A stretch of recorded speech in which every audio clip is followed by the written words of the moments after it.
Salam damai sejahtera bagi saudara-saudara. Gemim Kristus Manado kembali menyapa saudara-saudara. Mari kita datang ke hadapan Tuhan, kita minta pertolongannya untuk membaca dan merenungkan firman Tuhan. Tuhan Yesus, kami datang ke hadapan-Mu. Engkaulah Tuhan yang mempunyai firman.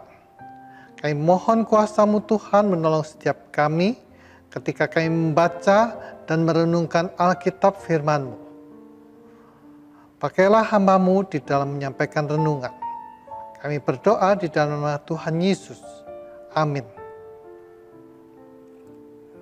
Renungan pada hari ini didasarkan dari Injil Matius pasal yang kelima ayat 43 dan 44. Kamu telah mendengar firman, kasihanilah sesamamu manusia dan bencilah musuhmu. Tetapi aku berkata kepadamu, kasihilah musuhmu dan berdoalah bagi mereka yang menganiaya kamu. Saudara-saudara, toxic people atau toxic person adalah istilah untuk seseorang yang beracun atau yang sifatnya pribadinya suka menyusahkan orang lain atau merugikan orang lain. Orang-orang ini akan berpikir dan berkata ataupun bertindak, berlaku seakan-akan menunjukkan suatu sikap permusuhan. Kalimat atau komen yang dikeluarkan seringkali tak bersahabat atau bahkan merendahkan atau mencoba untuk memancing kemarahan. Saudara yang kasih Tuhan, itulah toxic people atau toxic person yang menunjukkan satu sikap permusuhan. Siapakah yang bisa menunjukkan sikap permusuhan atau menjadi toxic people, toxic person?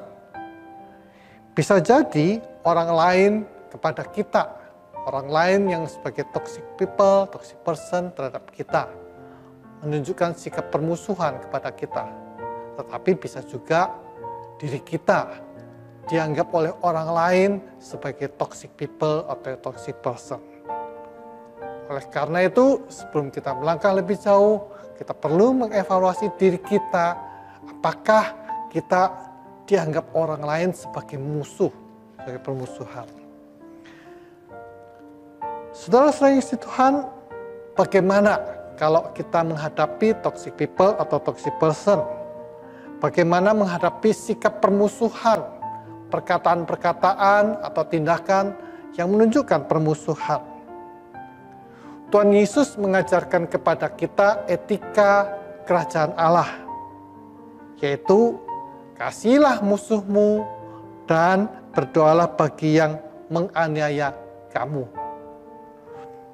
Adalah wajar kalau kita menjadi tidak suka dengan pola pikiran atau perkataan atau tindakan dari orang-orang yang cenderung untuk kemudian menunjukkan permusuhan.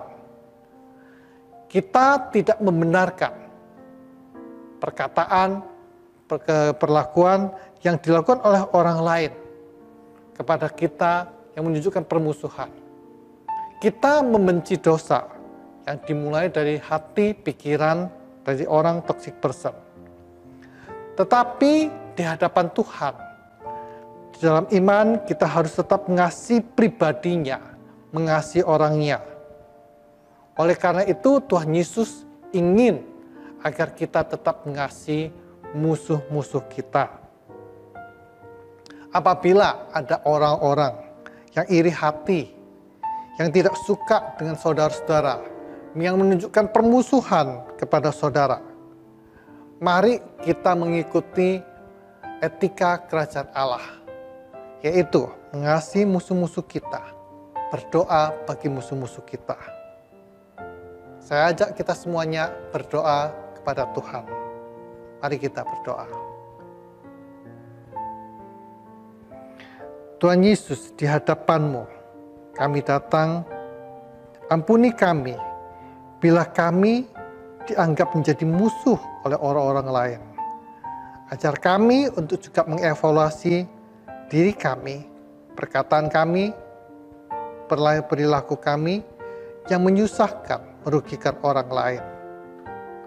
Ya Tuhan Bapa di surga, kami juga datang ke hadapan-Mu Tuhan, membawa orang-orang lain yang perkataan, perilakunya menunjukkan permusuhan kepada kami. Tuhan ajar kami untuk mengampuni mereka. Hati kami terbuka kepada mereka, supaya mereka bisa mendapatkan anugerah dari Engkau. Terima kasih Tuhan Yesus. Berkati hidup kami, berkati karya, pekerjaan yang Tuhan percayakan kepada kami hari ini. Dan biarlah kami semua menjadi berkat bagi orang-orang sekitar kami. Kami berdoa di dalam nama Tuhan Yesus. Amin.